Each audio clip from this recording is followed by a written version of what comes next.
Hospital Porter's Pride and Dignity, Stop the New World Order. Welcome to her Panwo TV, and welcome to this, the second part of a three-stage watch party. The first part is the introduction, second part the review, third part the live stream. That's how my watch parties go.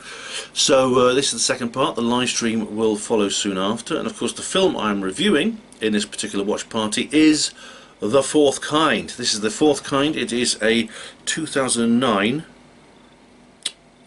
horror movie, science fiction horror movie, directed by Olatunde Osunsanmi. I've tried to learn that off by heart, that name, who is a Nigerian director. It stars Mila Jovovich, Will Patton, and a couple of not really very famous people. I mean, Mila Jovovich is probably the most famous person the most famous thespian in this particular production. She's best known for the Resident Evil series and what's it, the Fifth Element. That was a good film, but there are no really big names in this. They're all sort of B-lists, celebrities. But so it is quite it's a B movie, I suppose. But then I suppose you often get some really good films from that in that kind of genre, that kind of category. I think this one is a remarkable one, which I saw myself in the cinema when it first came out. I remember I first came across it because it was everyone on the old David Icke forum was going on about it. And, oh, you've got to go and see this. It's all about alien abduction. It's a true story about alien abduction. I thought, blimey. By that time I was really into UFOs, and like I am today, and so I thought, I've got to go and see this. So I did, and well, I'll tell you what my initial reactions were later. Although I have actually done a video. I won't put a link to it actually because it's a very old video, and I say some stupid things in it actually, so I won't actually post a link to that particular review from 2009, but you can look it up on my channel if you want. It's still there. Now the film is listed as American. It's an American movie. However, the director's Nigerian, although I believe he has dual citizenship and is resident in the United States. I suppose, you see, it's probably a mixture of influences on this, because there is such a thing as Nollywood. Nollywood is like the Nigerian equivalent of Hollywood, because apparently there's a huge cinematic scene in Nigeria. This is a huge country in West Africa, which has a massive population. It's the most populous country in Africa by far, and they're really into movies. Now, I've been looking into it a bit. There's actually thinking about maybe watching a Nigerian movie, because apparently a lot of them have kind of supernatural themes. And there's a film called The Figurine, which is actually quite famous, a Nigerian movie, in which is kind of close, came out roughly the same time, which again is like a supernatural horror thriller. And so I'm interested to see if there's any kind of if there's a kind of Nigerian style in this particular The Fourth Kind, because we could classify it as a Nigerian movie. Now, it says American, but then you see, there are people who say that Atlas Shrugged is a Russian novel, even though it was written by a woman who was an American citizen living in the United States. She was originally Russian, and even though the book was written in English, some people have claimed, oh, it should be classified as a Russian novel because the author was Russian, and it's a kind of Russian style. I mean, it's very long, like War and Peace by Leo Tolstoy. But anyway, that's just a kind of little aside there, just to give you a bit of background to this particular film. Now, the opening scene is it actually has like a talking head. You see these figures appearing out of the mist in the woods, and you have like talking heads of the cast members. To begin with, well, it's actually two people. It's the director-writer, Osunsanmi, as I said. He comes up at the end, but the opening talking head is Mila Jovovich, and she says, I'm the actress Mila Jovovich. I'm portraying Dr. Abigail Tyler. And so that's how she talks about she gives you a basic introduction to what happened between the 4th and the 9th of the year 2000 in Nome, Alaska. It's quite a chilling thing. She has a very serious voice. There's kind of like jump cuts and things like that, and it's a chilling situation. And bearing in mind, I went to see this film in the cinema. I just went to see the viral marketing website. because this film had a very interesting website. The website's gone now, but the actual people who created the film, basically, they said that this is a real. They put up a website saying this is a real documentary about alien abduction, and here's newspaper stories and things like that to do with alien abduction. And I've just been watching those, and I went to see this film. And to hear her say this, I thought, blimey. She just basically said we're depicting real events, that what happened in October 2000 in Alaska. I thought, in Nome. I mean, they chose Nome. I mean, Nome is an unusual place. It is one of the remotest and most inaccessible places in the world. You can't drive there. You've got to fly. People just flying by aircraft. They use light aircraft the way we use cars, because there's no other way to get there. You can travel. There's a harbour there, but it's only open for about 3 months of the year in the summer, because that's the only time of the year when pack ice and the sea's not frozen over, because it's so cold there. So it opens with, there's like connection shots, which is the real Dr. Abigail Tyler being interviewed by the writer-director Olatunde Osunsanmi, and he's sitting there at this place called Chapman University, and basically she's just sitting there and talking to him, and it's the film itself. The basic structure of the film is a mixture of dramatic reconstructions of starring Mila Jovovich, Will Patton, and these various other actors, and real footage of Dr. Abigail Tyler, her patients, and police. There's police dash cam footage and things like that. So these are mixed with dramatic reconstructions. Sometimes you get one shot following another. Sometimes they're mixed, like one will have the soundtrack of another. Sometimes you get very split screen effects in which the two are shown concurrently. It begins with there's a guy called Dr. Abel Campus, who is a colleague of Dr. Tyler. Now, the real Dr. Campus didn't take part in this film, and the name Abel Campus is an alias, but he's played by this actor, Elias Costella, I think his name is, and they're trying to get to the bottom of a mystery, which is the death of Dr. Tyler's husband, Will, who's her husband and her colleague and collaborator in investigation project into strange things going on in Nome. Because Nome is a place which is very, very odd, and so they give, basically he's given a hypnotic regression, taking her back to the night when her husband, they were basically lying in bed together, and someone apparently walks in and shoots her husband dead, and Abigail can't remember. So she says, so he keeps saying, in this hypnotic regressive state, can you turn and see the face of the killer?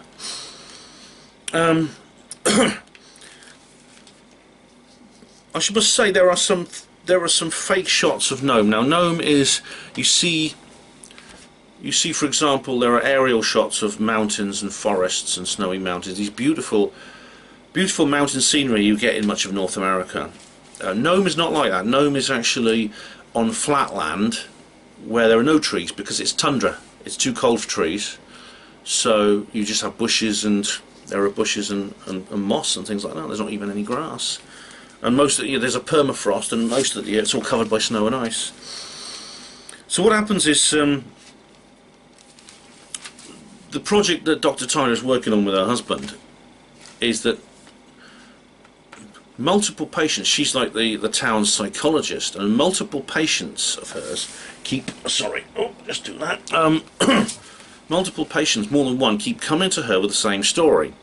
They're lying in bed at night, and they wake up for no apparent reason, and it's always like 3:33 p.m. That number 3:33. God knows what the Illuminati, these new Illuminati numbers mean, but it's quite something. They wake up and there's an owl outside the window, an owl just standing there staring. It won't go away, even if they try to shoo it away.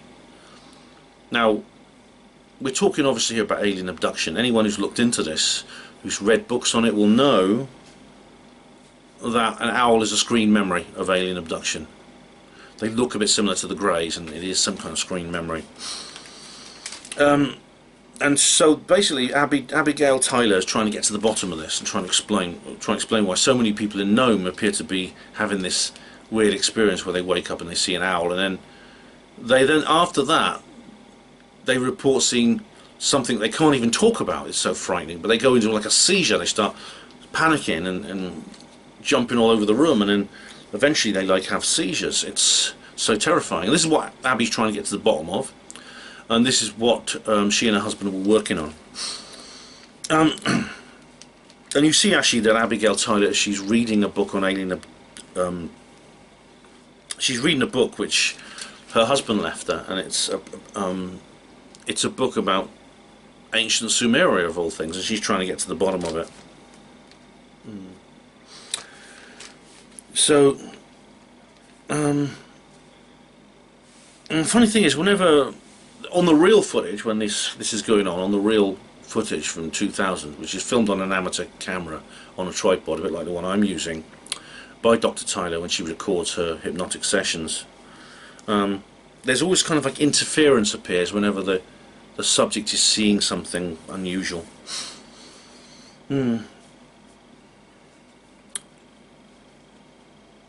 So she now, one of the patients she hypnotized is a guy. He's got a wife and 2 kids, and he goes into panic mode when he starts seeing what's coming into his bedroom after the owl has gone, because the owl just disappears and these other creatures come in. And he says, I didn't see anything. And she says, okay. Abigail says, okay. And he leaves her surgery. And then later on, he takes his family hostage and kills them. And then he shoots himself. That's when then you get a new character's introduced, which is Sheriff August. He's called. Again, it's a pseudonym. It's an alias. It's not his real name. And he's played by Will Patton. The real Sheriff August didn't want to take part in the film. Now, funnily enough, Will Patton, I've only ever seen in one other film, and guess which one it was? It was The Mothman Prophecies. It was this film from long ago in the 90s. There was a dramatic fictionalization movie, fictionalization adaptation of John Keel's famous book. And Will Patton was in it as well. He was in that as well. So I think that's strange. He's in 2 quite similar films. And then you see like real police footage, and you also hear a strange voice coming out of the man's mouth, and it appears to be some kind of non-human voice coming out and saying incomprehensible words. Now,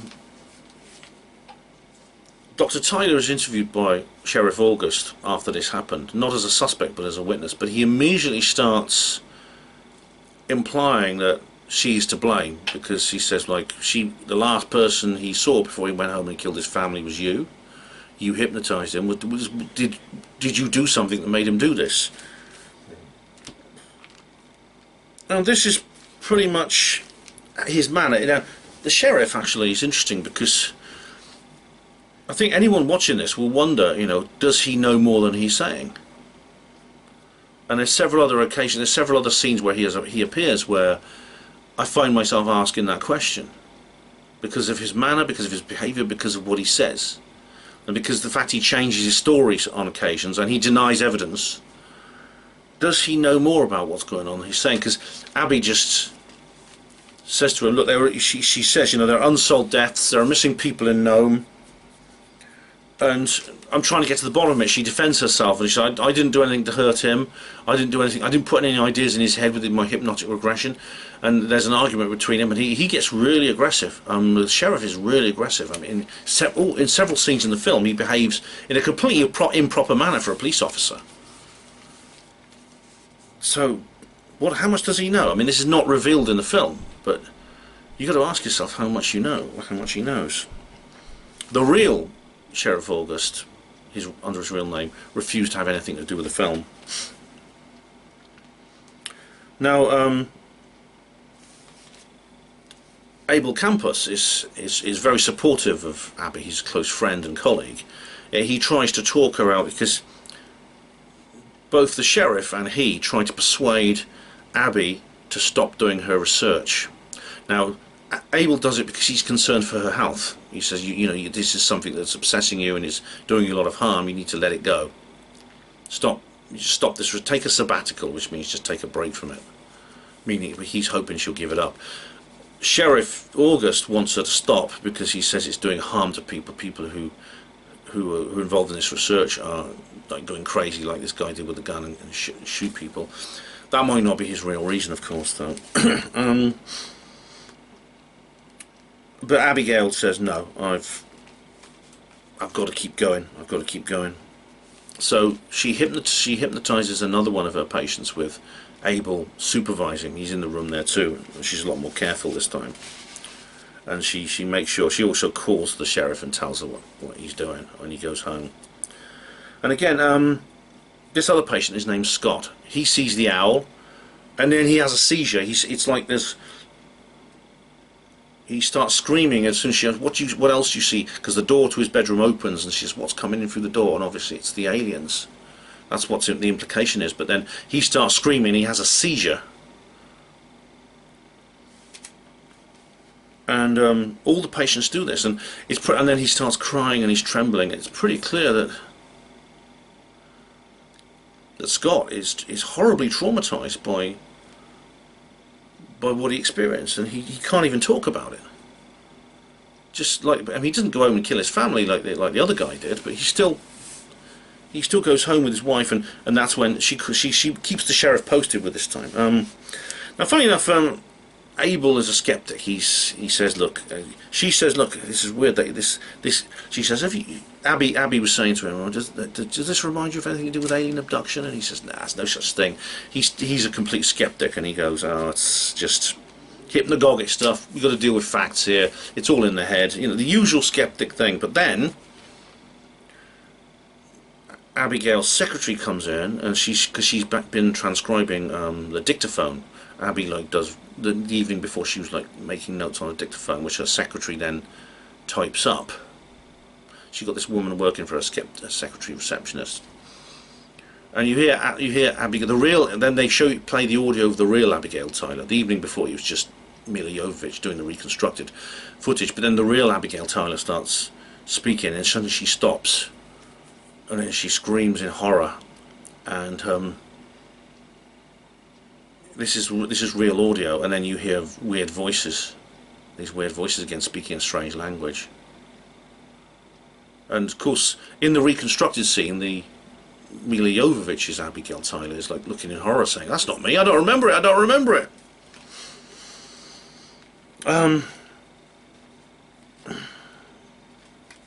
And what's more, she has missing time, and also there's a mark on her shoulder. You know, body marks. As you know, I've got one on my arm. This is another common feature of this sort of thing. Very common feature.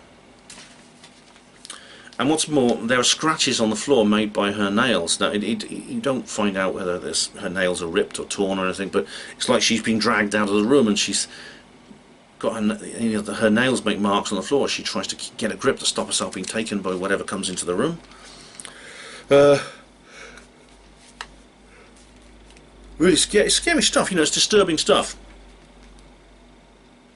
And then she eventually, to try and get to the bottom of it, goes back to the book that's been left by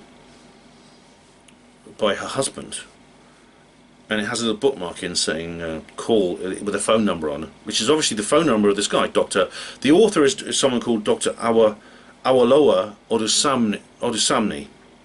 Again, it's a Nigerian name. The actor is also Anglo-Nigerian. I can't the name of the actor. And so she discusses this with him, and eventually this guy, Dr. Odusamni, comes and visits her, and goes through the recording and tries to decipher the words. And he says it's Sumerian. And the vocals are not human, though. The vocals are some other creature, but the language is Sumerian, because he's an expert in these old languages, which is how Will, Dr. Tyler's husband, was involved in this. And funny thing about Abel is Abel remains this desperate skepper. at this point, and then you hear him saying, "Oh no, it's not real. It's obviously just interference on the tape." And Dr. Odasami is saying, "No, it can't be that. It can't be that." And he says, "Oh, it's obviously maybe an old recording that was distorted." "Oh, but Abigail's voice is fine. Abigail's voice is not distorted. It's only this one that's distorted." He says, "In that case, it's a previous recording that wasn't erased properly." And she says, "No, I always use fresh tapes. I don't erase them." So in a sense, he's been pushed. The skepper has been pushed into this corner, and every single explanation he comes up with is being knocked down. And he resorts to essentially what I talk about, the clown's day off fallacy. He's trying to come up with something that is physically possible, regardless of how unlikely it is. He inserts it in there as a preferable explanation by default, simply because it doesn't involve aliens for some principle I'm not quite sure of. But the clown's day off fallacy is quite common, and he's using it. It's interesting that, yeah. Then they have a call from Scott's wife. They go round there. Scott is sitting in bed. He's lying in bed looking really horrible. He's got a mark on his arm that looks like a kind of triangle. Again, triangular shapes. A lot of these marks are kind of triangular shape. You may have seen them on other people who've been abducted. They have these marks. And then she then regresses him in his bed in his own home with Abel and Dr. Odasami there. And then he has a seizure again, and he goes. His head goes back like that, and his mouth opens really wide, and you hear this Sumerian alien voice coming out, and he levitates. And again, levitation, that comes up again and again. It's rather like it's not unlike The Exorcist, which of course is not about aliens, but it does. The Exorcist does involve someone who's demonically possessed, a young girl, with a strange voice on the levitation. It's probably where they got the idea from. And some of the words they say is, "Abigail Tyler, don't pray, I'm here." This creature says it's God several times, this voice, and it's coming out of this man's mouth. "End the study." So the alien is telling Dr. Tyne to end the study. The sheriff comes round, and again he's very brutal with her. He keeps saying, "What happened? What happened?" She tells him what happened. He says, No, that's rubbish. Tell me what really happened." And he keeps doing this, and eventually he arrests her. But then Abel comes in and backs her up and says, no, I saw it happen. And so for a skeptic, I mean, I don't know how many skeptics will do this. Some would. I mean, obviously this guy Abel not only is a good friend of Abigail Tyler, but he's a bit more honest than some skeptics, and he does say, "Look, I saw it happen." And so she's de-arrested, but she's placed under house arrest. So Dr. Tyler is in the house with her family. Her remaining family is only two. Her husband's gone, but she has two children.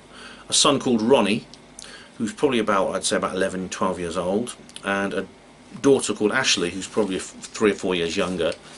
Ashley has gone blind. She's gone blind through emotional trauma. This does happen, actually, when her father was killed.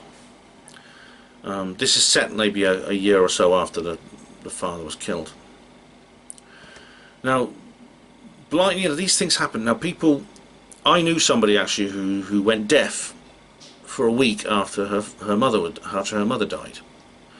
And this does happen. People will suddenly experience some kind of emotional trauma which causes a physical ailment in the body. Now, I know this happens to me all the time. I've talked about this in my Still Ill video, about how I not only was under psychic attack once, but that I believe that many of the physical problems I have in my body are caused by some kind of emotional source, and that accounts for some conditions I'm suffering from now. I'm currently suffering from a condition that I think may be caused by the breakup of my relationship that I had. You see what I mean? This girl's gone blind, and it's very sad. She's a sweet little kid. She's like very, very attached to her mother and keeps missing her father, and sometimes she even asks, is Daddy there? She even hears her mother playing her father's voice on a tape, and she says, is Daddy there? She's sort of like that. She's not quite come to terms with the loss of her father. The boy is much more scathing. He's angry with his mum, you can tell, and this gets worse. Now, during the house arrest, Sheriff August goes home and leaves his deputy to mind the house overnight. He's sitting there in his car, and there's like a dash cam on the footage on the front, and he's sort of sitting there, sort of dozing a little bit, as people do at night. And at 3:33 AM, you see the dash cam footage. It's one of the best parts of the film, actually. And again, you don't see much, because as soon as the aliens start appear, this always happens. You get like interference, and it doesn't record properly. But the last thing that happens before the picture breaks down completely is you see what looks like a disc-shaped object, just in shadow, appear above the house. And then Ryan, again, this is an alias, not his real name. Ryan, the deputy, you can hear him saying, "There's a beam of light. It's taking them. It's taking people out of the house." And then August comes back, the sheriff, and basically he goes completely nuts, because he goes in and finds Abigail and her son distraught, and Ashley is gone. The little girl is gone. And when the sheriff says, "Where did he go? Where did she go?" Abigail, very, very upset. She's a good actress, actually, Mila Jovovich. Even the people who hated this film, the critics who hated this film, and there were a lot of those, said, it had a very bad critics rating, actually. She said, "Oh, a beam of light came down and took her and just levitated her out the window. She was abducted by these aliens." And she looks really distraught in it. She looks really upset. And even, like I said, the critics that didn't like the film did praise Mila Jovovich's acting. And the sheriff goes nuts. Again, he goes completely over the top to try and intimidate Abby, and he even smashes a chair against the wall. I mean, no real police officer would do this. You don't interrogate a suspect or a witness in their own home in that manner, and without a lawyer present and things like that. Which again leads me to think, how much does he know? Does he know what's going on? And he's been told by the people who told him what was going on, "You've got to stop this Abigail Tyler from investigating. You've got to put her off." And then you get like, then there's an interesting scene where the real Dr. Tyler is talking to the director and saying, she goes through the Heineck scale. The first kind of, there's the Close Encounters of the first kind, where you see you just see it up close. The Close Encounters of the second kind is where there's physical evidence, crop circles, radiation, etc. The Close Encounters of the third kind is where you see aliens coming out connected to the craft, biological entities. And of course there is another film, a very famous film by Steven Spielberg, that has that name in its title. It has that name as its title. And she says the fourth kind is the worst. It's when they abduct you. And I've heard other people suggest that the fourth, the Heineck scale should be extended, that abduction should be considered the fourth kind, the Close Encounters of the fourth kind. And of course, His Royal Greerness has taken it a step further and invented a fifth kind, which is his CE5 protocols, where you actually initiate contact with benevolent extraterrestrials. Greer, of course, I should add, doesn't believe in alien abduction, which is ridiculous. He believes in benevolent contact only, and alien abduction it's just the government trying to cover it up. Absolute nonsense. Absolute nonsense. And she says it's happening everywhere, all over the world. She doesn't know how many. Some people are abducted, and how many are abducted and don't know. And I've got to ask myself that question with this mark on my arm and this thing in my arm, a missing time I had a couple of months ago. So obviously this writer, I can't think of his names, but he's this Nigerian director. I'm getting him mixed up with the character, the Nigerian character. I mustn't do that, but I should remember. Yes, this Olatunde Osunsanmi. He's done his homework. He's investigated this. He might have even read Hapanwo. He's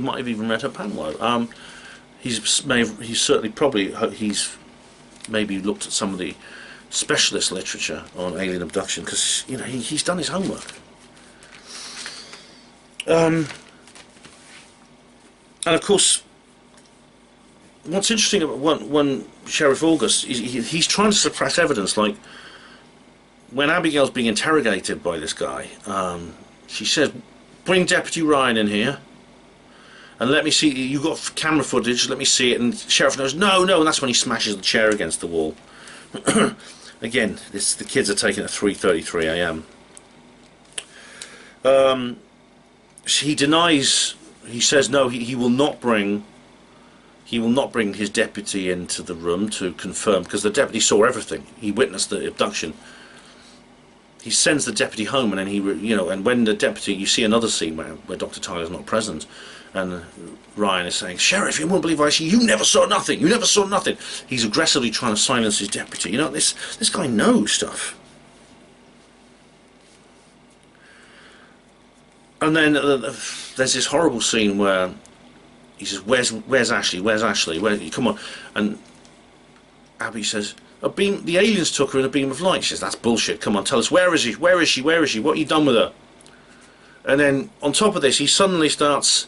She says, "You haven't even found the killer of my husband yet." And she says, "Yes, we have." And then he arrests her on suspicion of murdering her husband. Now it's like, this is what I mean by he keeps changing his story. He behaves in a very, very unprofessional and improper way. I mean, if this ever went to court, this conduct would mean the case would probably be thrown out. It would be dismissed because of his conduct. But this is obviously because he is in on it. He probably works for the FBI, and they've told him not to say anything. They've told him to suppress everyone who lives in Nome. Anyone who shows any curiosity, especially a healthcare professional like Dr. Tyler, has to have it suppressed. And so when Abigail is arrested, he takes Ronnie, her son, into custody. Not protective custody. He takes her. He gets social services basically to put a care order out, so her son's taken away. And unfortunately, her son doesn't mind because he's angry with his mum. He blames her. So Abigail has only one possibility left. She wants to be regressed herself under hypnosis and try and contact the aliens to try and get her daughter back.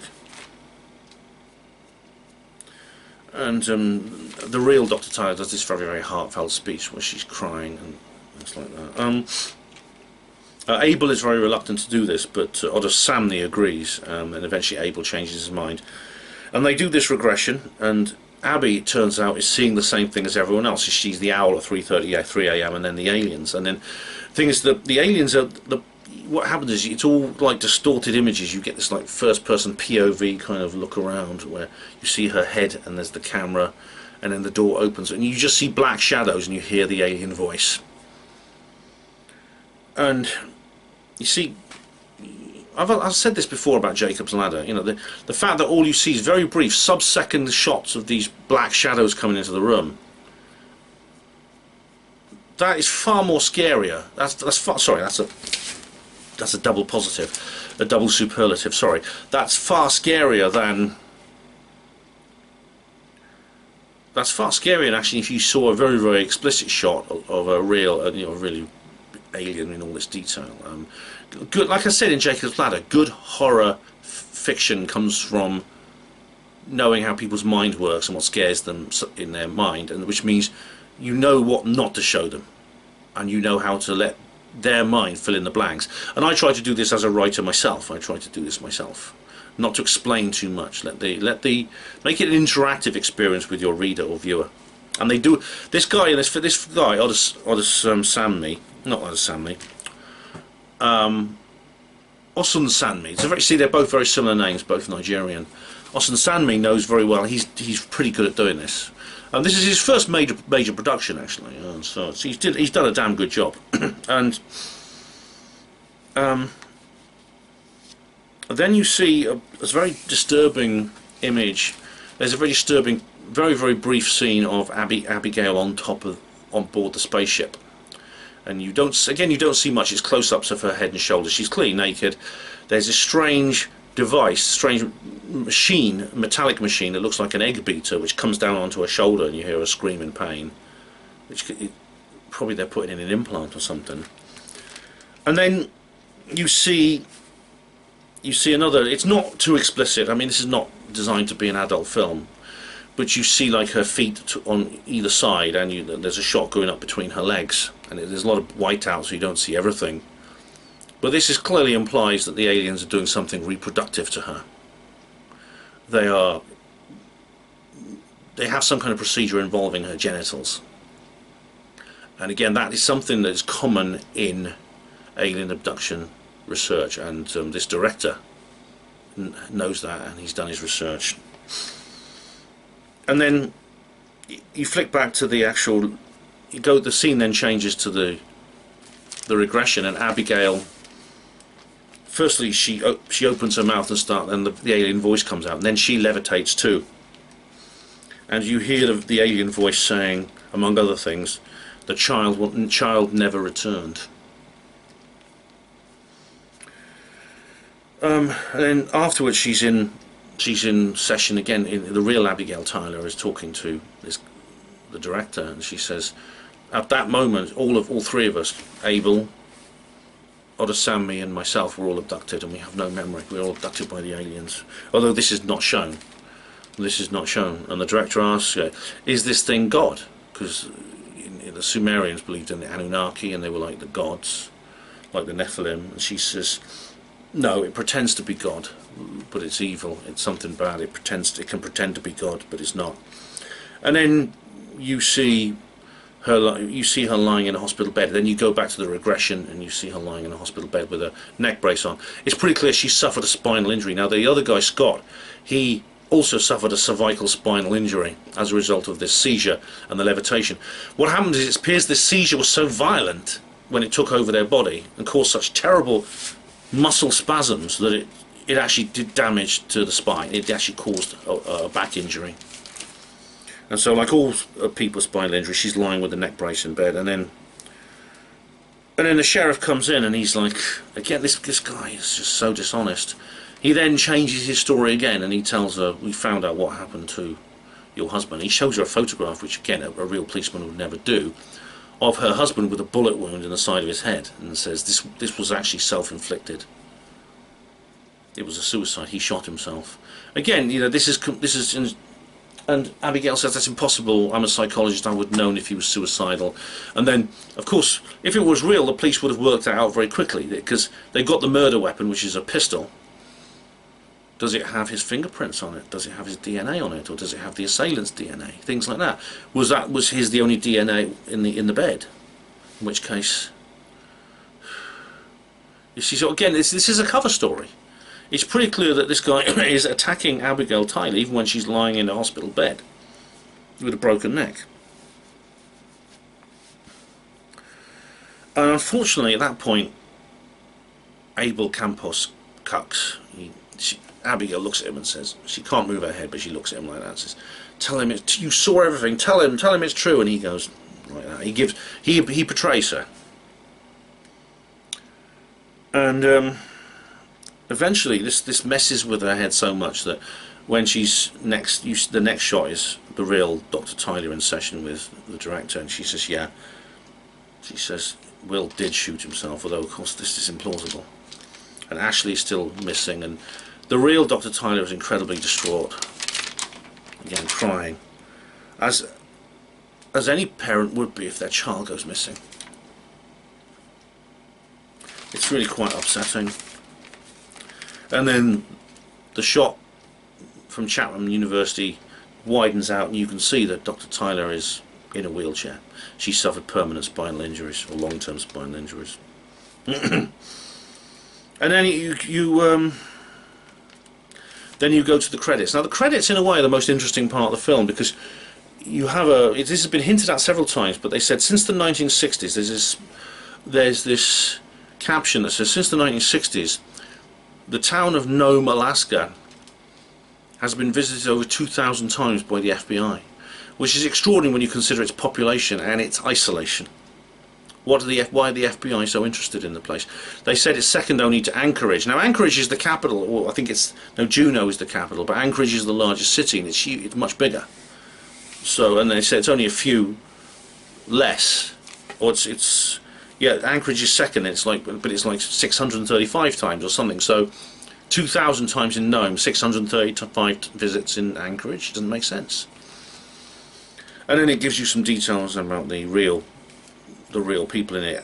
Abel Campos, alias, refused to have anything to do with the film, but he still he practices as a psychologist in Alaska. So there's some updates now. Olusami, again, alias, he is got a tenureship in a prestigious Canadian university. He only agreed to help with the film when it came to the Sumerian translation. The sheriff, August, he's retired and refused to be involved in the film. Ronnie is grown up now, and he's still estranged from his mother. Abigail Tyler cleared of all charges in the end, and she's now relocated to the east coast of the United States because of her and under monitoring because of her condition. And Ashley, the little girl, still missing. And the ending at the end of the you have like the credit roll after that, and there's no music, but it's interspersed with phone calls to the police reporting UFOs. I don't know if they're real or not, but you have probably a dozen different calls to the police saying, I see a UFO, and of all kinds, you know, or pilots talking to air traffic control. There's a lot of Eastern European names in the credits, which could be because a lot of the film was shot in Bulgaria, apparently. So a lot of the reconstruction scenes were actually filmed in Bulgaria. So that was it. I came out of the cinema when I'd seen this back in 2009, and I made my review, which you can see. It's a two-part review. I did the first part at home, and then I did the next part was on night shift at the hospital. And I said, blimey, it's a real alien abduction story, my goodness. And I thought this is amazing. Now, what terrified me, of course, is this is a story about a real alien abduction in which the victim, the person abducted, is not returned.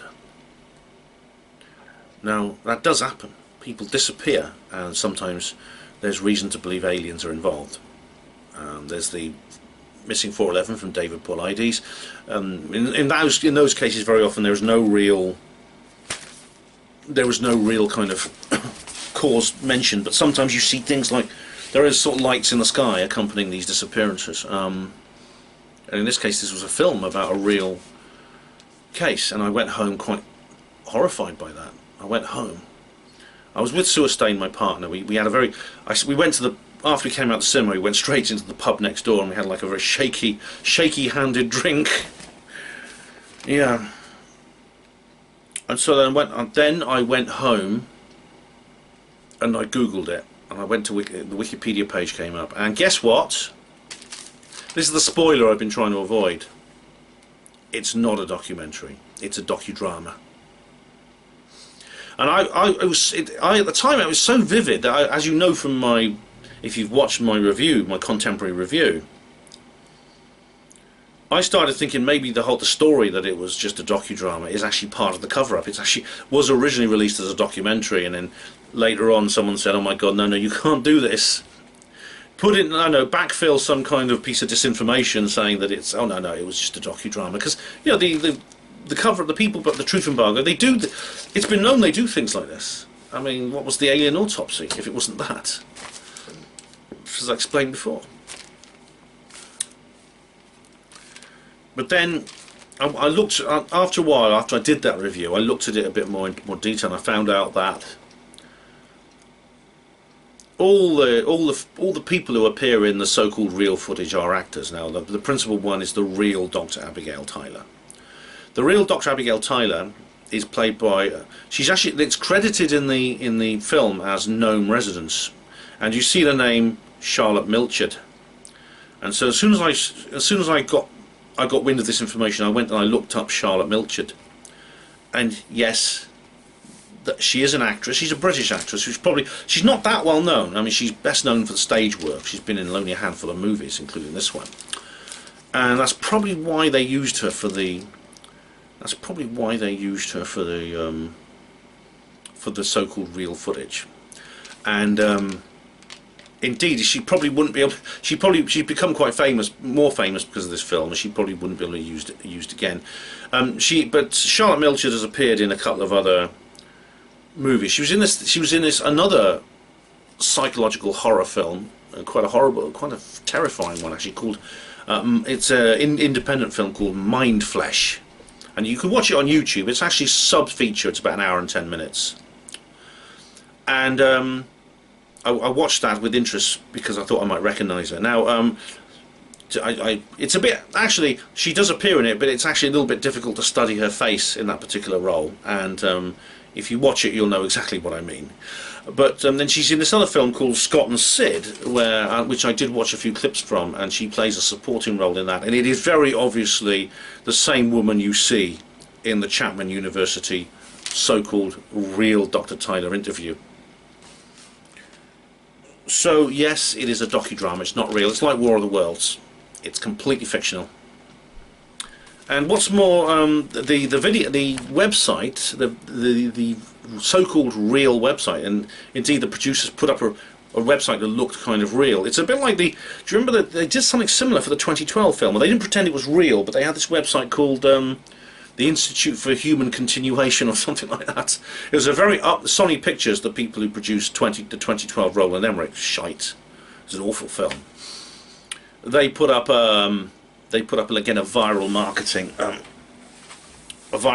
video called viral marketing website, very upmarket website called the Institute for Human Continuation, which was simply put up there as a bit of kind of astroturfing to promote the film. And they did the same with this film. The website's gone, like I said, but they said we're making a it was along the lines, I remember because I looked at it, we're making a documentary about real abductions in Nome, Alaska and strange disappearances. Well, the problem was that in making this website look realistic, they included pages that looked real from local Alaskan newspapers, which included things like relating to alien abduction, but which they were not real. They were fake newspaper clippings, which had the headers of the newspapers on top above them, and then they had fake stories underneath. Now, Alaskans were enormously offended by this. The mayor of Nome put in a formal protest saying, this is supposed to be not real. Why is there a local newspaper with the story here? It's not real. And eventually there was a lawsuit, and the website was removed. And the producers had to put out a statement saying, we apologise, it wasn't real. So, the thing about it is, though, having looked into this, obviously it wasn't long before I actually realised that it wasn't some sort of double bluff cover-up. The film was a docudrama. It wasn't real. Yet, it is based on reality in the same way that Close Encounters of the Third Kind is based on reality. In other words, they've used real. The guy has, like Spielberg did. They did real research into UFOs. Not only do people actually who are abducted by aliens, sometimes they are not returned. It is rare, I'm pleased to say, but it does happen. But the story about the FBI visiting Nome more often than they should, you'd expect for a settlement that's so remote and so small, with only a small population, is true. The reason why, again. But also, what's also true is there's the list of disappearances. There are a strangely large number of mysterious disappearances of people from that town. Now, a lot of them, of course, can be explained. Indeed, this was part of the lawsuit. A lot of them are simply explained by people, the harsh climate. People get lost, they go out for a walk and they get lost and they wander off and they die and they can't be found because it's too hard, it's too cold to go look for them, things like that.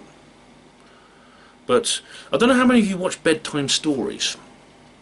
It's a very good YouTube channel which does like spooky real life mystery things, and they've got a thing about Nome.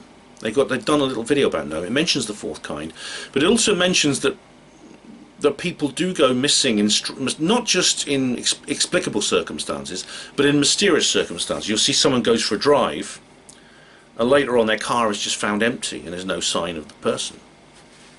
Things like that. Someone goes for a walk on the beach and they don't come back, and their family go and look for them and they vanish. This is explained sometimes that there's a theory there's some kind of real-life slave trade involving the native people of Alaska, the Eskimos. It's a bit of a white guilt trip again. But there may be, it seems odd that if there were real-life slave traders, they go all the way to such a remote place to look for victims, because you could find these victims anywhere. In other cities and things where unfortunately people are kidnapped for that purpose of slavery, and people of all races. So why is the FBI visiting that place so often? Why there are a large number of UFOs sighted in that area? Is there a bit of truth behind the myth? That's the question.